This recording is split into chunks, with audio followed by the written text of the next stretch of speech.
Aproveitando, né, os dados do censo de 2019, eu pesquisei também os dados de evasão, né? O censo trouxe 2019, a gente tem que considerar que o censo de 2019 ele não foi feito no período de pandemia, foi feito antes da pandemia, né? Então, o que aconteceu foi que os dados desse censo mostrou que no ensino à distância, 63% dos alunos que entram no ensino à distância desistem do curso. E nos cursos presenciais, o dado de evasão, né, considerando públicas e privadas, é de 59%. Então, o dado de evasão é alto, tanto para o EAD quanto para o presencial, né? Um 63% e o outro 59%.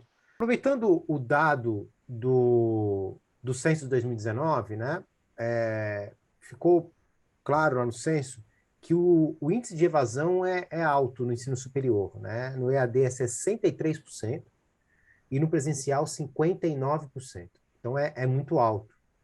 E se observa uma desistência do aluno, né? Uma saída do aluno dos cursos superiores. Assim, de que forma, professora Suzana, que os aplicativos, as plataformas podem ser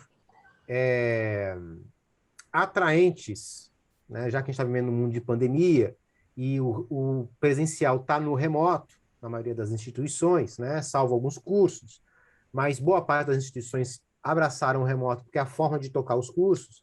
Então, assim, de que forma que plataformas, aplicativos, entre outras metodologias, podem ser eficientes em manter o aluno nos estudos, no curso que ele escolheu?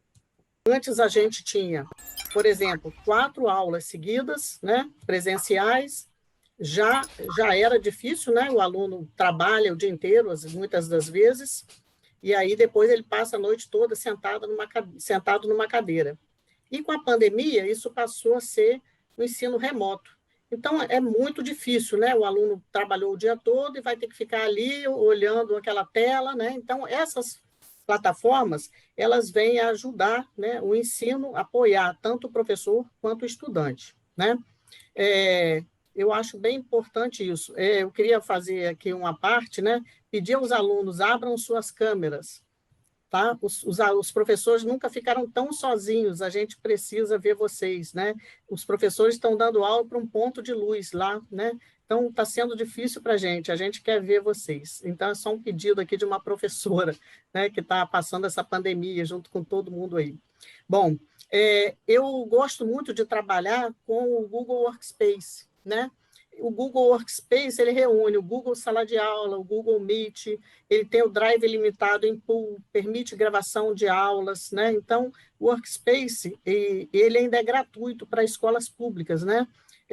Eu sou subsecretária de Ciência e Tecnologia no nosso município de Campos, e nós conseguimos uma parceria com a Google e estamos com esse serviço gratuito oferecido pela Google, né?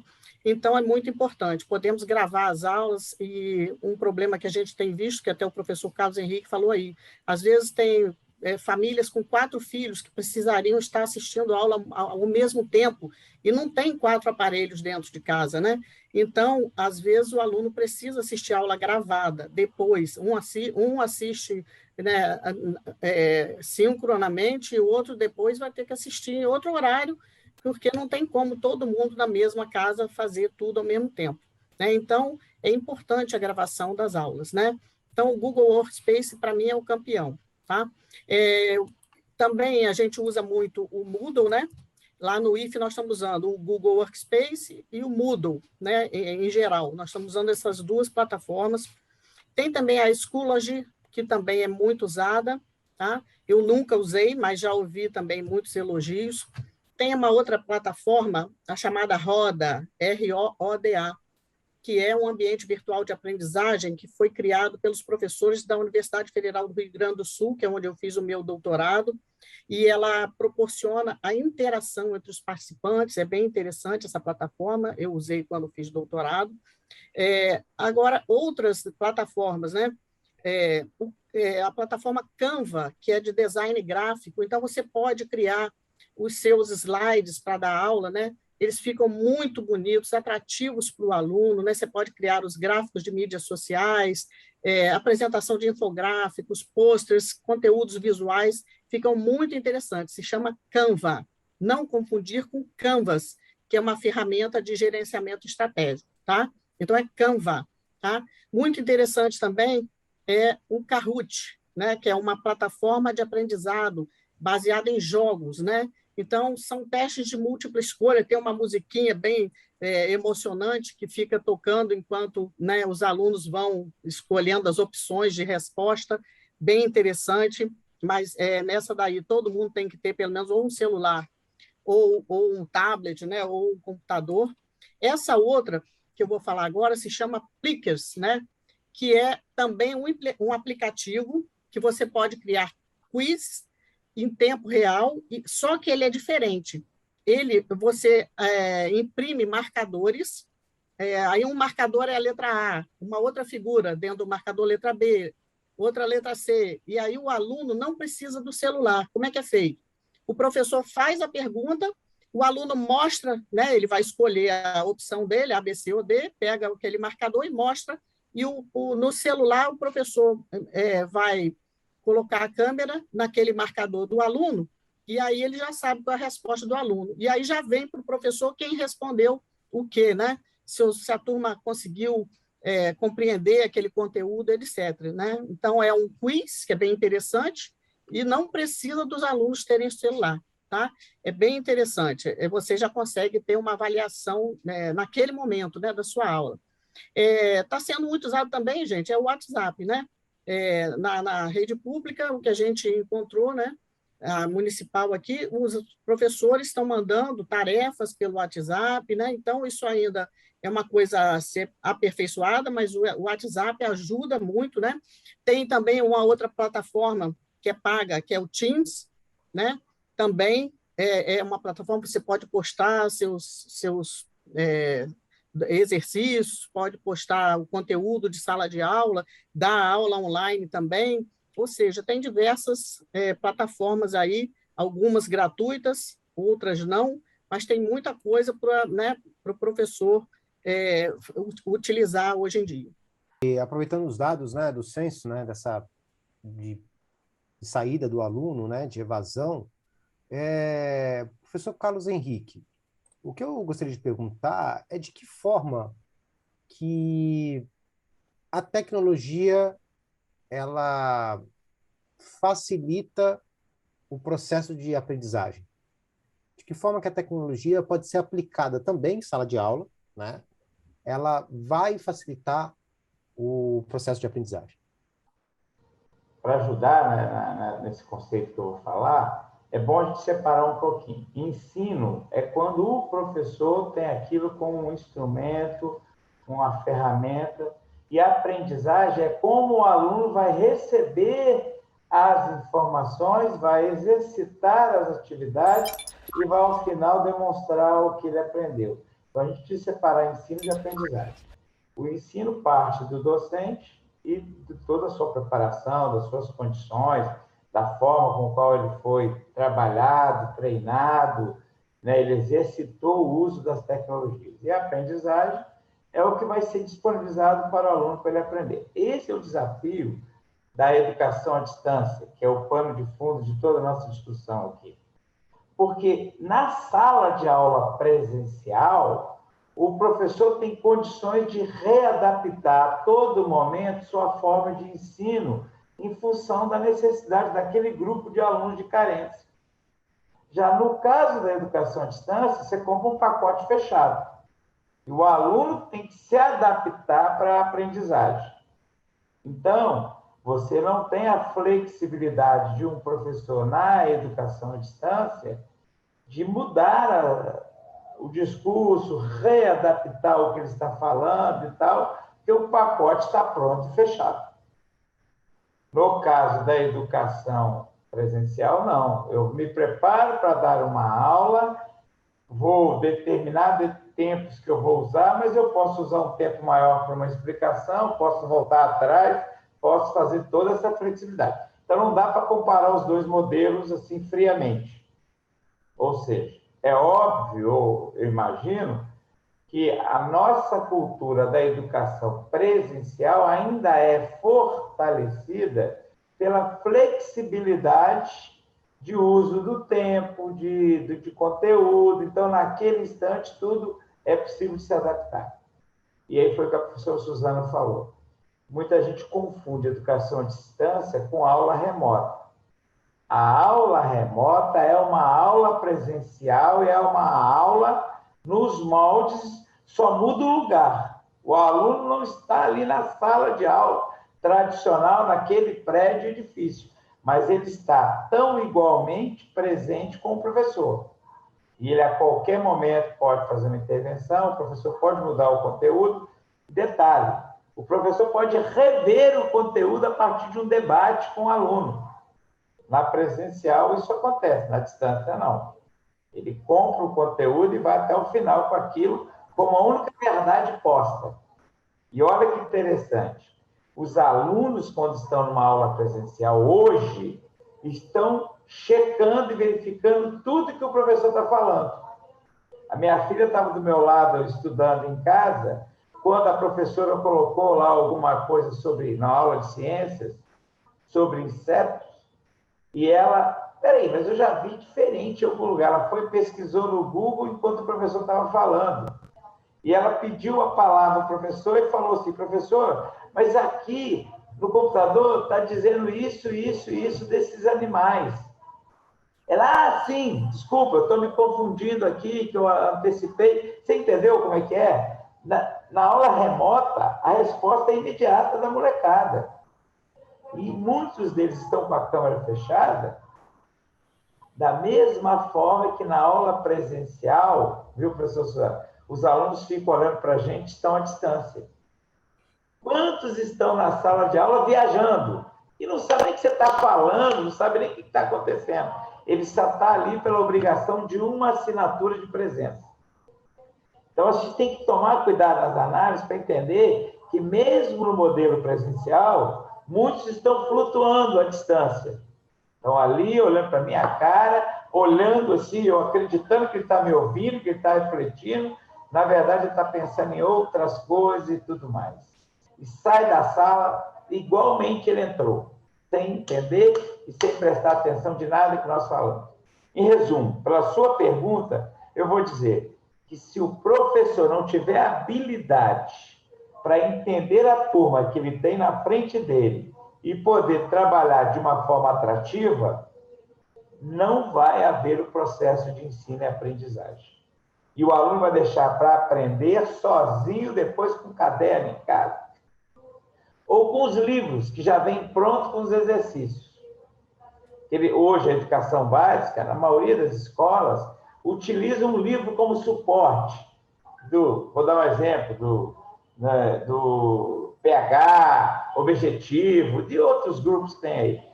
Qual é a estratégia da escola? Se o professor não foi suficiente para ensinar, pelo menos o aluno tem a chance de ir em casa estudar sozinho e aprender. Essa é uma lógica. Então, ninguém aprende, já o Paulo Freire já dizia isso há muito tempo, né? Não é nenhuma novidade, ninguém aprende nada se não estiver estimulado a aprender. Vou dar um exemplo claro aqui para nós. Se eu falar assim, Moza, se você quer dar aula aqui na minha instituição, aqui na UENF, para ganhar uma bolsa de R$ 1.500 de uma matéria, metodologia da pesquisa, Moza, nunca estudei isso, não sei nada disso, mas por R$ 1.500 eu vou aprender isso de qualquer jeito. Ou, às vezes, na educação básica, o aluno para desafiar um professor, o professor chama a atenção dele, aí ele fala, vou estudar, fechar essa prova, para o professor ver que não preciso ficar ouvindo ele falar para aprender. E as crianças hoje, principalmente da 7ª, 8ª ano, eu vejo minha filha, até na aula remota, estão printando as telas. O professor escreve lá na lousa, ele tenta até usar uma lousa para ajudar a explicar os exercícios, ou mostra o livro de exercícios, eles estão printando com as respostas, para não ter nem o trabalho de copiar as respostas para estudar depois.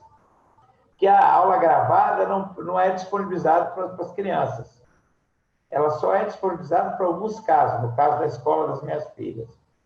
Então, Ou então na educação superior. Se já tem aula gravada, eu vou colocar a minha luzinha ali, como a professora falou, e vou almoçar, vou tomar café, vou arrumar a casa e vou deixar o som rolando. Se me chamar o som rolando, é para saber se o aluno vai ser chamado ou não, para alguma questão. E aí, para fechar essa discussão, a minha filha de 6 anos, às vezes, já ficou tomando conta da telinha do computador da minha filha de 13. Ó, se me chamar aí, Isadora, você corre ali e me busca. Então, essas luzinhas que a professora está falando, muitos deles não estão ali. Estão atentos ao som de algum lugar para se forem chamados. Porque se der um barulhinho assim de mensagem... Então, qual a estratégia? Eu acho que a estratégia, sim, para esse tipo de educação é envolver o aluno nas atividades. Que aí ele necessariamente ou vai ter que falar ou vai ter que aparecer. Então, se você deixar passivamente só a câmera ligada ou desligada, não vai fazer diferença. Eu posso estar com a câmera ligada, numa turma de 25 alunos, só vai aparecer uns 8 ou 10, e o aluno pode estar aqui no computador, ó, eu vou pegar meu celular agora. Estou aqui no WhatsApp jogando. Alguém está vendo eu jogar? Eu estou com o celular na minha mão. Estou jogando. Eu posso estar aqui jogando, na direção da câmera, da tela, ó. Estou aqui jogando, fazendo as coisas, e você está achando que eu estou prestando atenção na aula. Mas olha o que está na minha mão. E que está abaixo da câmera. E que ninguém vê. E muitas vezes, ó, eu coloco na direção, porque meu rosto está na direção da tela. Eu estou aqui parado, usando o computador, fazendo as coisas no celular, e você não está vendo que eu estou com a máquina aqui na mão. Então, assim, não é papel nosso de professor também ficar controlando o aluno. Isso é uma estratégia da escola e dos cursos que você oferece. Que a gente está falando, a gente está dando a aula, a gente está muito concentrado no que nós estamos falando na questão da aula remota. Então, a gente nem percebe se os alunos que estão na aula remota, que são janelinhas, se está prestando atenção, se está olhando, se está apagado ou não. Na aula presencial, sim. Como você tem todo o grupo na frente, você está olhando cada movimento que está acontecendo à sua frente. Então, essa questão da presença, essa questão de estar atento às aulas, essa questão de estar ou não estar ligado à imagem, isso aí dá uma discussão para o dia inteiro. Dá uma discussão para o dia inteiro. Agora, o que não pode se abrir mão é de envolver o aluno no processo de aprendizagem. Ele tem que ser provocado, ele tem que ser, né? Você tem que desafiar o aluno para esse aprendizado. Porque, curiosamente, as aulas da minha filha já começou e ela quer continuar em casa. Ela não quer voltar para a escola. Ao contrário de alguns que querem voltar para a escola para rever os amigos, para estar no meio da turma novamente. Então, assim, não pode dizer que os alunos estão doidos para voltar ou que estão doidos para ficar. Cada caso é um caso, cada modelo é um modelo, cada proposta de retorno, de permanência é outro.